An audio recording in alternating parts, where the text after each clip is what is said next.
देश के पूर्व विदेश मंत्री और कांग्रेस के दिग्गज नेता कुंवर नटवर सिंह 10 जनपद के सबसे बड़े राजदार और सोनिया गांधी के सियासी गुरु। आपको बता दें कि राजीव गांधी की हत्या के बाद सोनिया को राजनीतिक दिशा देने, उनकी छवि गढ़ने के पीछे नटवर ही थे। लेकिन नेता नटवर सिंह का 95 साल की उम्र में निधन हो गया। वो लंबे समय से बीमार चल रहे थे और गुरुग्राम के मेदांता अस्पताल में उनका इलाज चल रहा था। नटवर सिंह राजस्थान के भरतपुर जिले के रहने वाले थे। नटवर सिंह के निधन पर प्रधानमंत्री नरेंद्र मोदी ने भी दुख जताया है। नटवर सिंह कांग्रेस के राजदार माने जाते थे और वो विदेश सेवा के अधिकारी थे। कांग्रेस में उनकी जड़ें इतनी गहरी थी, इसका पता इससे भी चलता है कि वो नेहरू के साथ नाश्ता किया करते थे। नटवर सिंह पहले व्यक्ति थे जिन्होंने 1967 में सोनिया गांधी और राजीव गांधी की होने वाली शादी की खबर सबसे पहले इंदिरा गांधी को बताई थी। लेकिन कांग्रेस में नटवर की असली पारी 90 के दशक में शुरू हुई। वो कांग्रेस में इतने खास होते चले गए कि उन्हीं के शब्दों में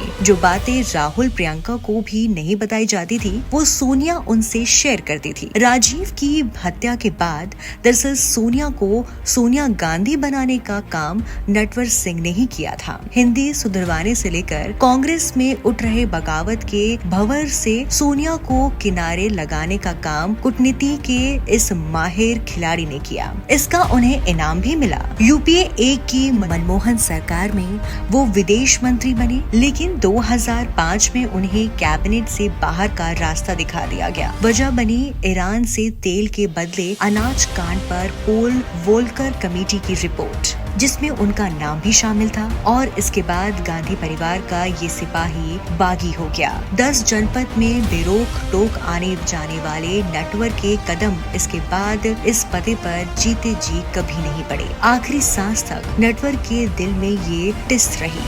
अपनी आत्मकथा one life is not enough में नटवर ने ये बयां भी किया। किताब में ऐसे खुलासे कर डाले जिसने बवंडर तक बुला दिया। नटवर के सीने में गांधी परिवार के कितने गहरे राज दफन थे, इसका अंदाजा इसी से लगाया जा सकता है कि सालों से बंद बातचीत के बावजूद घबराई सोनिया प्रियंका को नटवर के घर जाकर माफी मांगनी पड़ी थी। ये किताब आने से ठीक 2 महीने पहले का किस्सा है। अब सवाल ये है कि आखिर सोनिया और प्रियंका क्यों डर गई थी। बता दें कि अखबार में किताब को लेकर नटवर का इंटरव्यू छापा था। इसने सोनिया को इतना बेचैन कर दिया कि उसी दिन नटवर के पास 10 जनपद से फोन जाता है। नटवर मिलने से इनकार करते हैं। इसके बाद प्रियंका फोन करती है। नटवर 1 हफ्ते बाद का वक्त देते हैं। प्रियंका हफ्ते भर बाद फिर फोन करती है और मिलने पहुंचती है। वो नटवर को बताती है कि उन्हें माँ ने भेजा है। वो नटवर से सवाल करती है कि क्या वो मई 2004 के